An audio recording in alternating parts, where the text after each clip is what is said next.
2 kilo കഞ്ചാവുമായി അതിഥി തൊഴിലാളിയെ പെരിന്തൽമണ്ണ എക്സൈസ് സംഘം അറസ്റ്റ് ചെയ്തു. വെസ്റ്റ് ബംഗാൾ സ്വദേശി 30-കാരനായ കെബീർ അലിഗ എന്നയാളാണ് അറസ്റ്റിലായത്.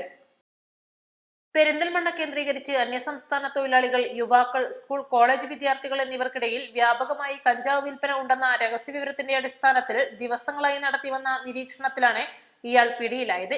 ലഹരി മാർക്കറ്റിൽ ലക്ഷങ്ങൾ വിലമതിക്കുന്ന ഉൽപ്പന്നങ്ങളാണ് എക്സൈസ് ഇൻസ്പെക്ടറും സംഘവും കണ്ടെടുത്തത്. Perinthalmanna excise inspector M Yunus, assistant excise inspector K Ramankutty, preventive officer O Abdul Rafeeq, civil excise ഓഫീസർമാരായ B Thejas, P Abdul Jaleel, M Shahad Shereef, വനിതാ civil excise officer K Sindhu, Lincy Varghese എന്നിവരും പാർട്ടിയിലുണ്ടായിരുന്നു. ഒരാഴ്ച മുൻപ് മങ്കടയിൽ നിന്നും ലക്ഷങ്ങൾ വിലമതിക്കുന്ന ഹെറോയിനുമായി ഒരു സ്ത്രീ ഉൾപ്പെടെ 2 അന്യസംസ്ഥാന തൊഴിലാളികളെ എക്സൈസ് ഇൻസ്പെക്ടറും സംഘവും പിടികൂടിയിരുന്നു. തൊഴിലിനായി വന്ന് ലഹരി വിൽപ്പന തൊഴിലാക്കിയ ഇതര സംസ്ഥാനക്കാരെ കണ്ടെത്തുന്നതിനായി ശക്തമായ പരിശോധനകളാണ് പെരിന്തൽമണ്ണയിൽ എക്സൈസ് നടത്തുന്നത്.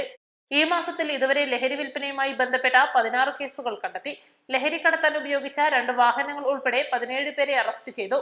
2024 വർഷത്തിൽ പെരിന്തൽമണ്ണയിൽ മാത്രം 70 NDPS കേസുകളും 106 അബ്കാരി കേസുകളും പുകയില ഉൽപ്പന്നങ്ങളുമായി ബന്ധപ്പെട്ട 300ഓളം കേസുകളും രജിസ്റ്റർ ചെയ്യുകയുണ്ടായി.